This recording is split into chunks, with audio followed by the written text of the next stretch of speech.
بسم اللہ الرحمن الرحیم۔ حضرت یونس علیہ السلام شہر نینوا میں پیغمبر بنا کر بھیجے گئے۔ آپ لوگوں کو ہدایت کرتے، نیکی کی طرف بلاتے، برے کاموں سے روکتے تھے۔ آپ علیہ السلام قوم سمود کی طرف بھیجے گئے۔ اس قوم کے لوگ بتوں کی پوجا کرتے تھے۔ حضرت یونس علیہ السلام لوگوں کو حق کی طرف بلاتے اور خدائے وحد پر ایمان لانے کی تلقین کرتے، لیکن لوگ حضرت یونس علیہ السلام کی تعلیمات کا انکار کرتے۔ حضرت یونس علیہ السلام سے کہتے کہ ہم تیرے خدا کو نہیں مانتے۔ اس پر آپ فرماتے کہ خدا کے عذاب سے ڈرو جو بہت سخت عذاب دینے والا ہے۔ حضرت یونس علیہ السلام کی باتیں سن کر آپ کا مذاق اڑاتے اور آپ کی راہ میں رکاوٹیں کھڑی کرتے۔ لوگ حضرت یونس علیہ السلام کی باتیں سن کر آپ کا مذاق اڑاتے اور آپ کی راہ میں رکاوٹیں کھڑی کرتے۔ حضرت یونس علیہ السلام نے قوم سمود کو راہ راست پر لانے کی بہت کوششیں کی، لیکن بھٹکی ہوئی قوم حضرت یونس علیہ السلام کی نصیحت کا کوئی اثر نہ ہوا، تو آپ کو یقین ہو گیا کہ یہ لوگ خدا پر ایمان نہیں لائیں گے۔ حضرت یونس علیہ السلام مایوس ہو گئے۔ مایوسی کی حالت میں آپ نے قوم سمود کی تباہی و بربادی کے لیے بد دعا کی اور اس سرزمین سے نکل پڑے۔ چلتے چلتے دریائے فرات کے کنارے پر پہنچے تو دیکھا ایک کشتی کنارے پر لگی ہے، لوگ اس پر سوار ہو رہے ہیں۔ ان کی دیکھا دیکھی حضرت یونس علیہ السلام بھی اس پر سوار ہو گئے۔ جنہیں جانا تھا وہ سب سوار ہو چکے۔ کشتی لوگوں سے بھر چکی۔ اس کے بعد کشتی اپنی منزل کی طرف روانہ ہوئی۔ سمندر پرسکون تھا، آسمان بھی مسافر اطمینان سے بیٹھے ہوئے تھے۔ جب کشتی بیچ سمندر میں پہنچی تو دیکھا آسمان پر سیاہ بادل اٹھ رہے ہیں، ہوائیں چلنے لگی۔ ہوا اچانک طوفان کی شکل اختیار کر گئی۔ جب کشتی بیچ سمندر میں پہنچی تو دیکھا کہ آسمان پر سیاہ بادل اٹھ رہے ہیں، پھر ہوائیں چلنے لگی۔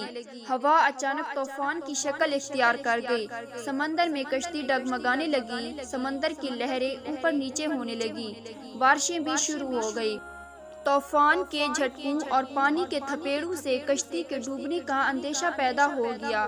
کشتی میں بیٹھے ہوئے مسافروں میں سے ایک نے کہا کہ معلوم ہوتا ہے کہ کشتی میں کوئی ایسا شخص بھی سوار ہے جس سے کوئی بڑی غلطی سرزد ہو گئی ہے۔ جب تک ایسے شخص کو کشتی سے نہ نکالا جائے، کشتی کا صحیح سلامت رہنا محال ہے۔ وہ شخص کون ہے یہ بتانا مشکل ہے جب تک کہ وہ خود کو پیش نہ کرے۔ اس پر حضرت یونس علیہ السلام کھڑے ہو گئے اور کہا کہ میں ہی ہوں جس سے بڑی غلطی سرزد ہو گئی ہے، مجھے کشتی سے نکال دیا جائے تو آئی ہوئی مصیبت ٹل سکتی ہے۔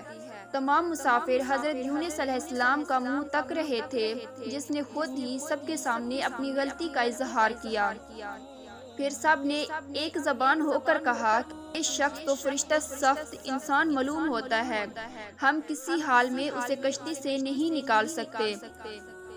مسافروں میں سے ایک نے تجویز پیش کی کہ کوڑا اندازی کی جائے، جس کا نام پرچی میں نکلے وہی سزا کا مستحق ہوگا، ہم اسے کشتی سے نکال دیں گے۔ چنانچہ کوڑا ڈالا گیا، پرچی میں حضرت یونس علیہ السلام کا نام نکلا۔ اس عمل سے لوگوں کو اطمینان نہیں ہوا۔ پھر کوڑا ڈالا گیا تو حضرت یونس علیہ السلام کا ہی نام نکلا۔ اس طرح یہ عمل بار بار دہرایا گیا، ہر بار یہی ہوا۔ حضرت یونس علیہ السلام نے کہا کہ میں اپنے رب کا نافرمان ہوں، خدا کا حکم بھی یہی ہے کہ مجھے دریا میں ڈال دو، تمام مسافروں کی جان بچ جائے گی۔ حضرت یونس علیہ السلام نے کشتی کے مسافروں سے اور ملاح سے بار بار کہا کہ وہ کشتی سے چھلانگ لگانے کے لیے تیار ہیں، اس لیے کہ میں نے اللہ کے حکم کا انتظار نہیں کیا۔ آخر کار کشتی کے مسافروں اور ملاح نے مان لیا اور حضرت یونس علیہ السلام کو دریا میں پھینک دیا۔ دریا میں ایک مچھلی حضرت یونس علیہ السلام کی طرف بڑھی اور نگل گئی۔ اللہ نے مچھلی سے کہا کہ یہ تیری خوراک نہیں ہے، یہ تیرے پیٹ میں امانت ہے جسے واپس کرنا ہے۔ چنانچہ حضرت یونس علیہ السلام مچھلی کے پیٹ میں اندھیرے میں رہے، اللہ کا ذکر کرتے رہے اور معافی طلب کرتے رہے۔ آپ علیہ السلام پکار رہے تھے، اے اللہ، تیرے سوا کوئی عبادت کے لائق نہیں، تو پاک ہے، بلا شبہ میں نے اپنے نفس پر ظلم کیا، میں ظالموں میں سے ہوں۔ اللہ نے حضرت یونس علیہ السلام کی پکار سن لی۔ حضرت یونس علیہ السلام مچھلی کے پیٹ میں محفوظ رہے۔ اللہ نے حضرت یونس علیہ السلام کی پکار سن لی۔ حضرت یونس علیہ السلام مچھلی کے پیٹ میں محفوظ رہے۔ مچھلی نے دریا کے کنارے پر اگل دیا۔ حضرت یونس علیہ السلام مچھلی کے پیٹ سے باہر آئے تو بہت کمزور اور نڈھال تھے۔ آپ علیہ السلام نے کھلی فضا میں سانس لیا اور اللہ کا شکر ادا کیا۔ اللہ نے حضرت یونس علیہ السلام سے فرمایا، اگر تو مچھلی کے پیٹ میں میری پاکی بیان نہ کرتا تو نجات حاصل نہ کرتا۔ جس جگہ پر مچھلی نے حضرت یونس علیہ السلام کو اگلا تھا وہاں کوئی درخت تھا نہ کوئی سایہ، دھوپ ہی دھوپ تھی، گرمی بھی ناقابل برداشت تھی۔ اللہ کے حکم سے وہاں ایک بیل دار پودا اگایا، پودے کی بیل سے سایہ آ گیا۔ حضرت یونس علیہ السلام سائے تلے بیٹھ گئے اور اللہ کا ذکر کرنے لگے۔ کہا جاتا ہے کہ حضرت یونس علیہ السلام کے پاس ایک ہرنی آتی تھی اور اپنا دودھ پلا جاتی تھی۔ اللہ تعالیٰ فرماتا ہے، ہم نے بغیر گھاس کی زمین پر ڈال دیا اور وہ بیمار تھا، اور ہم نے بیل دار پودا درخت اگایا، اور ہم نے اس کو 1,00,000 آدمی کی طرح بھیجا، بلکہ اس سے بھی زیادہ، پھر وہ لوگ ان پر ایمان لائے۔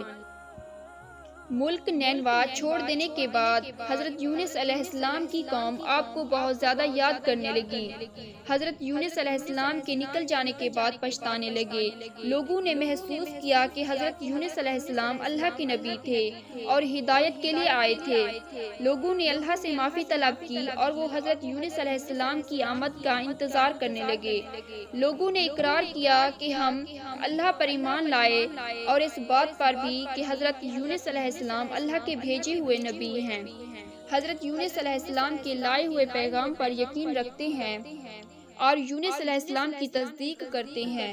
اور قوم کے لوگ ایک دوسرے سے کہنے لگے کہ اگر حضرت یونس علیہ السلام ہمارے درمیان آ جائیں تو ہم سب ان کی تعظیم کرنے لگیں گے اور ان کے حکم پر عمل کریں گے۔ اللہ نے حضرت یونس علیہ السلام کو حکم دیا کہ وہ قوم کی طرف جائیں اور اللہ کا پیغام سنائیں اور انہیں برائی سے روکیں، نیکی کی طرف بلائیں، لوگوں کو آپس میں ایک دوسرے سے اچھا سلوک کرنے کی تلقین کریں۔ چنانچہ اللہ کے حکم پر جب آپ اپنی قوم کی طرف لوٹ آئے تو قوم نے خوشی و مسرت کا اظہار کیا۔ آپ علیہ السلام کی آمد پر اللہ کا شکر ادا کیا۔